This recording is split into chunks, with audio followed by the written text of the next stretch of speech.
uravye uburyo Bunyoni yafashwemwo, uravye ingene yahatswe kwicwa, uravye ingene umuryango wiwe wafashwe, ingene bamaramazwa biwe bamuraba, uburyo yapfunzwemwo, ni ibintu bigoye gose. Ico wari gitangara hamwe vyo wosanga ngo bano bantu basubiye kumvikana, ngo babaye abavukanyi, ngo bafise ivyo basangiye bikomeye, barashobora kuzobikina, turashobora kuzobona isanamu, ejo turashobora kumva yagenywa ahantu, kuko mvuze ntarashobora kugenwa ahantu nuko hari ikintu gitangaje cabaye kuri Bunyoni, turavye ko vyahora bigenda ku bandi, nuko abantu b'abasirikare, abantu b'abapolisi, iyo bakiriwe imanza nk'izo bakagira ivyaha bikomeye, ingingo ikurikira niyo kubirukana mu nzego z'umutekano. Ariko murabe ko ico kintu gitangaje, General Bunyoni ntiyigeze yirukanwa mu gipolisi. General Bunyoni uyu munsi aracyari umupolisi kandi aracyambaye amapete, gushika uyu munsi aracyariwe Murundi afise ipete ryo hejuru kurusha abandi. Iryo pete barisanga ari babiri be na Prime Niyongabo, ipete rya general yuzuye, ariko Bunyoni niwe arifisemwo uburambe kurusha Prime Niyongabo. No kuvuga ko gushika uyu munsi General Bunyoni aje ariwe akiri Umurundi afise ipete risumba abo mu nzego z'umutekano bose z'u Burundi. Hakacabaho ikibazo rero kica kiza ubwo nyene, ba bantu bose bakoreshejwe mu vyo yabonye mu rubanza. Muribuka ko yagiriza cyane nka General Emmanuel Ndayiziga, uyu munsi n'icegera c'umukuru w'igipolisi, niwe yagiriza avuga ibinyoma byose byubatswe kuri we, ko ari we yabikoze. Si we wenyene, hariho abandi babikoranye, hari abagiriye n'ababiwe. Mbega abo bose bagiye kubana gute na General Bunyoni? Mbega ivyo yosubira mu nzego agakomera, abo bose bagiye kuba bavyumva gute? Hariho nabonye yandika ati kino kiganiro abantu ba mbere muza gusanga ariko aracumviriza uyu mwanya n'abasende DFTD bo nyene nivyo ndabizi neza ko ariko aragira bati ibi bintu bigiye kutugendera gute. Azobandanya nimba koko yari mu mugambi wo gukura Ndayishimiye, azobandanya canke azowihoza? Ndayishimiye nimba yarageze ku rugero kwipfuza kwapfa, azoyibandanya canke azobireka? Hari abandi bagize bati yobara amayeri y'ukumu Pacifique Nahazuye hari amakuru kandi avuga yuko imbere yuko arekugwa amazu yose, amatungo yose bari baranyaze General Bunyoni bayasubije umugore wiwe ya Sente, mbere arananka kusubira kwakira amazu kuko ngo yari yarononywe bayakoresheje nabi, gushika naho uwo bayashinze kuyakurikirana ubu ari mu mvuto bamufunze. Mbega uno munsi ko yasubijwe twiwe, uno munsi ko bavuga ko bamure kw'ivy'agateganyo, igure kugwa ivy'agateganyo, amategeko avuga iki? Mbega niyakira ko wumva ariko aravugwa bazosubira bamufunge? N'izo nyungu zihetse inyuma yo kumurekura za uruzi rwatonyoroka bazohava bisubira ko bamusubize mu munyororo? Abandi bo bafunganywe muri dosiye imwe bo ko batarasohoka. Mwaramutse abandi mwiriwe, kaze muri kino kiganiro mwateguriwe n'ishirahamwe Focode. Kuri mikro Gilbert Niyonkuru na Alice Hakizimana. Kuri uyu wa 29 Ntwarante twahisemwo kugaruka kwirekugwa ivy'agateganyo vyakorewe General Alain Guillaume Bunyoni hari ku wa 17 Ntwarante umwaka wa 2026, ni nyuma y'umwaka urenga yaramaze mu buroko. Imvu yatangajwe na sentare ariko isa nitanyuze benshi abatari bake, nuko arekuwe kugira ngo aje kwivuza. Koko ukuko ariko kuri? Niba atariko kuri, ukuri nukuhe? Alain Guillaume Bunyoni ari mu banyororo bagirijwe ivyaha bikomeye, harimo kugerageza guhirika ubutegetsi no kugandagura umukuru w'igihugu President Evariste Ndayishimiye.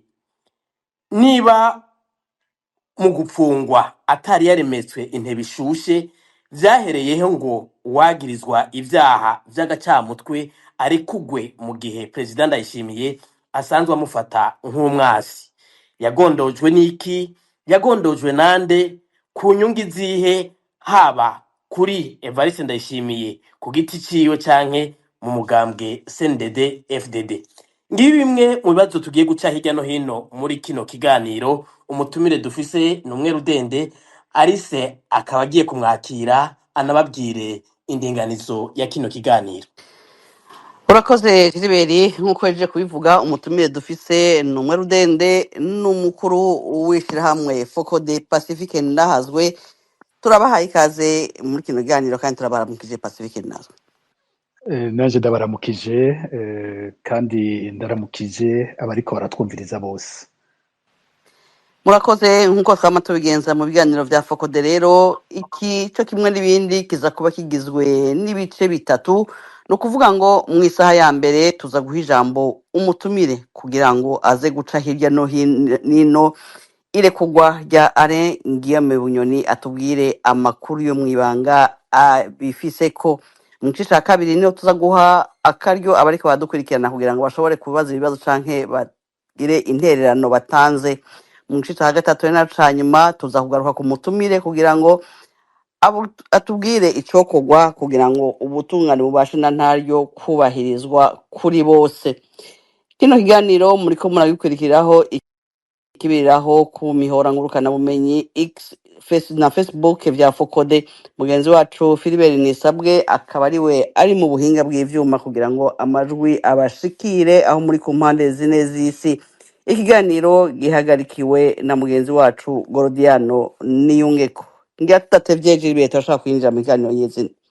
murakoze Alice arakoze umutumire yashitse ku murongo hakiri kare barakoze abo bose bariko baratwumviriza banashitse hakiri kare reka nk'uko bivuze tugire ko nk'umujyi w'igisahira Pacifique nazo nibutse nk'uko Alice Hakizimana mugenzi wanje aheje kubivuga ko murongoye Focode muri Focode mwaratabarije Alain Guillaume Bunyoni agifatwa icyo gihe haranugwanugwa ko hoba hari hanateguwe n'umugambi wo kumugandagura ararusimba ariko atabwa mu mvuta mwara mutabarije kandi igihe vyavugwa ko akizwe n'amagara munamusabira kuronka uburenganzira bwo kuja kwivuza icyo gihe akama mwateye gasa nakumviswe kuko umugwi CNIDH waragiye kumuraba arakugwa mwibohera Igitega arajana mu bitaro ariko Pacifique ndahazwe nubwo mwakoze ivyo byose muri mu bafati ya mbere mu gushira habona ivyaha bikomeye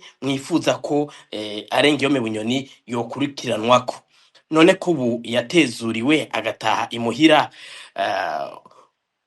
mu buryo butangaje bwanatangaje na benshi mweho mwavyakiriye gute?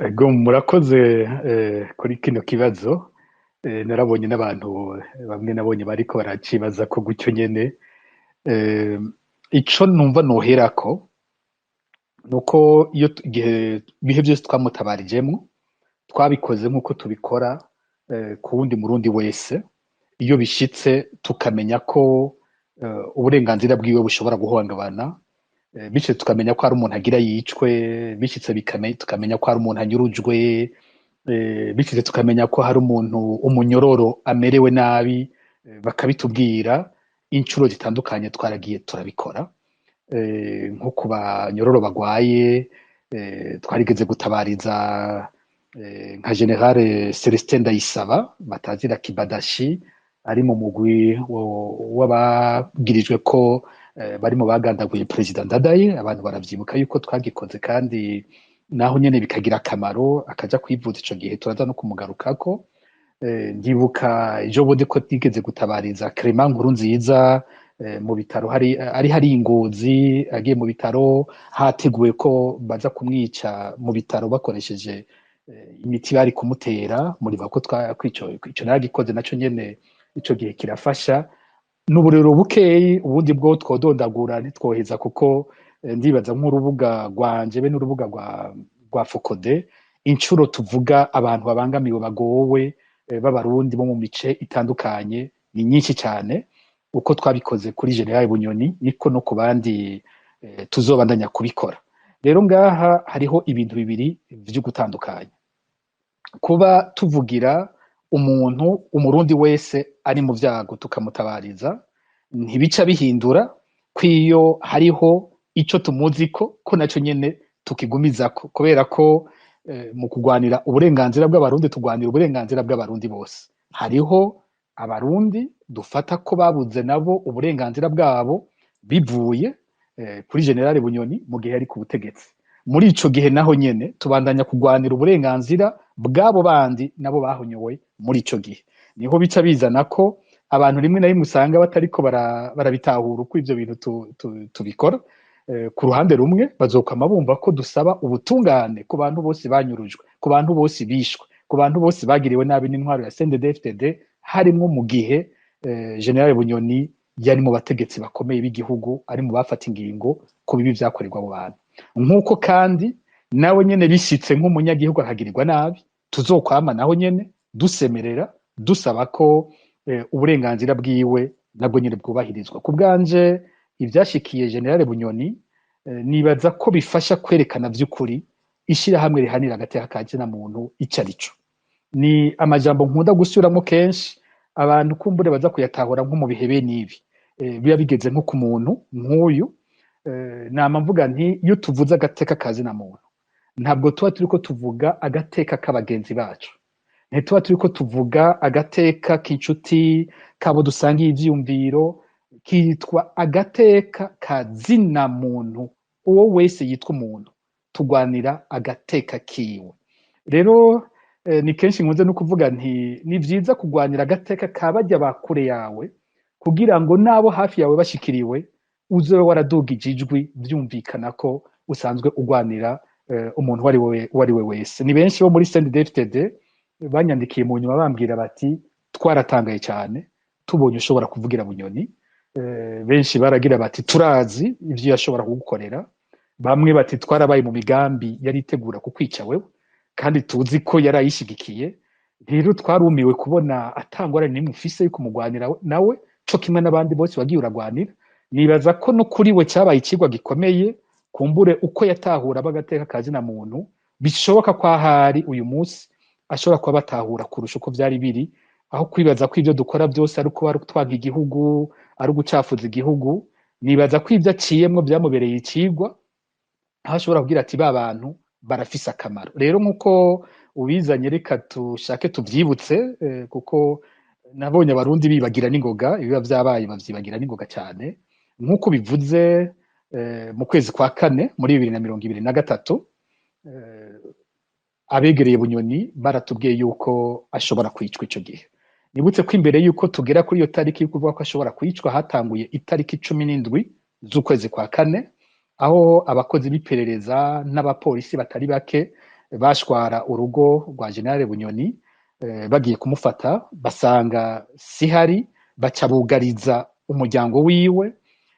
Haraca iminsi hafi 4 canke 5 kwa Bunyoni abana badashobora kuja kw'ishure, abaja mu buzi badashobora gusohoka, ivyumba vyose vyuzuye abapolisi bafise ibibazo vyo gufungura. Naho nyene muribuka ko ico gihe twabatabarije n'uwo muryango, vyagiye gusohoka birasakara hose, ariko muri Fokode tubishize ahabona ivyo ariko birakorerwa uwo muryango bica biramenyekana. Mu butegetsi bitangura no kubatera isoni, batangura gukura abapolisi baboneka hanze, bakabinjiza mu rupangu, bakabinjiza mu nzu, bakugara ngo barengana ntibayibone. Tubandanye dutanga amakuru uko ivyo bintu biriko biragenda, biza kugera rero ku itariki niba ntibeshe ya 22, aho ndashobora kwihenda sindiko ndasoma amatariki, mugabo umengo zari 22 z'ukwa kane, aho muri 2023 niho hafi isaha 3 z'igitondo hariho umwe mu bamwegereye yanditse ati General Bunyoni arahejeye gufatwa, mutamutabarije arashobora no kuca yicwa.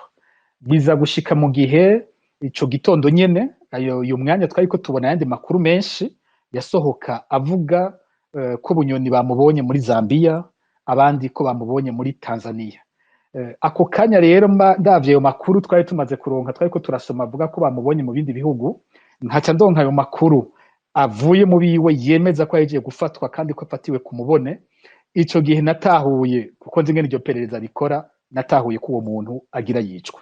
Iyo babikoze gutyo, umuntu bakamufata bakaca batangura kuvuga ibibanza bitandukanye ngo nivyo arimo, ngo hari abamubonye, aba ari umuntu bafashe ingingo yo kwica, kugira ngo no mu gihe yapfuye abantu bazogumana ibibazo badatora neza icyabaye icyo arico.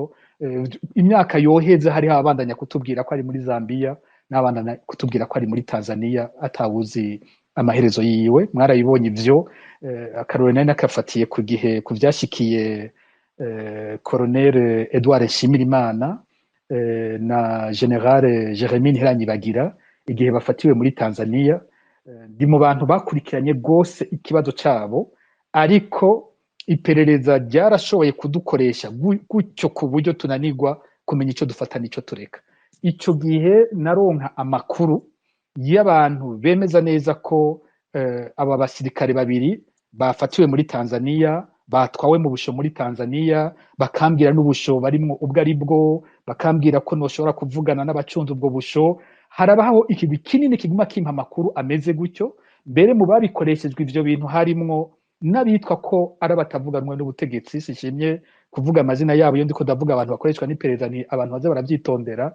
Hariho abantu babiri bo muri opposition bakora gose mu kumpa ayo makuru atari yo kwerekana ko bazi neza aho bapfungiwe muri Tanzania. Ku rundi ruhande nkaca ndonka yandi nayo yemeza neza ko binjiye mu Burundi, ku buryo bitunanira. Muze murabe hageze ikibazo cy'abo bantu babiri, nta na bamwe bigeze basohora itangazo ritabariza abo bantu by'ukuri ngo ryerekane ko bafashwe, risabe leta y'u Burundi cyangwa iya Tanzania bitomore neza aho bantu bari. Iperereza ryarashoboye kudukina ico gihe. Gushika uyu munsi hari igipfungu kinini ku kijanye n'ingene abo bantu bahejeje, naho amakuru yo mu nyuma ataravuga gose ko bariciwe i Muyinga. Rero no kuri Bunyoni, naho ico gihe ashobora ko ari we mu watunganya ivyo vyose vyari bimeze uko, nawe akikiriwe maze kumva ajya makuru yaza gutyo, nkumva n'iyindi nkuru ivuga ko afashwe, naratahuye ko mu mwanya muto adatabarijwe azobapfuye. Niho byavuye ko ndamutabariza, inkuru kirakwira hose. Burya kira gutyo muri sende hashi bahava baraja kumuraba muri documentation, ubuzima bwiwe burakize gutyo.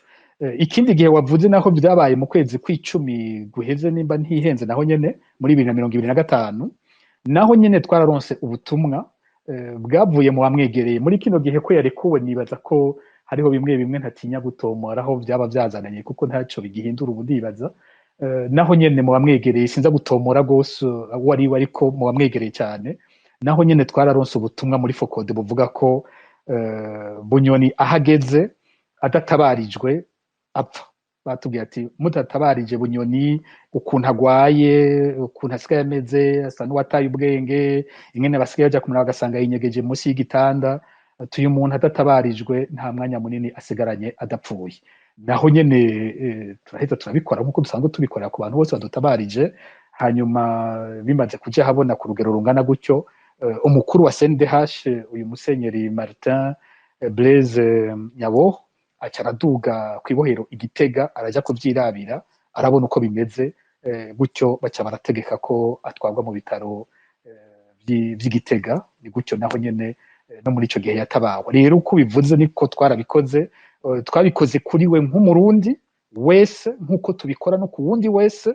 Uyu munsi nosanga uwundi muntu atabatabarije gutyo, ejo mu gatondo musanga navyanditse, cyangwa ubu nyene twoza guheza ikiganiro musanga navyanditse. Niko dukoze muri Focode, twabikoze kuri uyu, tuzobikora no ku bandi, tuzobatanda tubikora gutyo.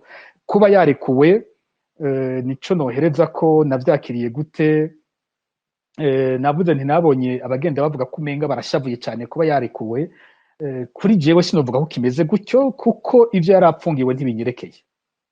Niho ntatahura, hariho bavuga ko bashavuye muga ntatahura ikibashavuje.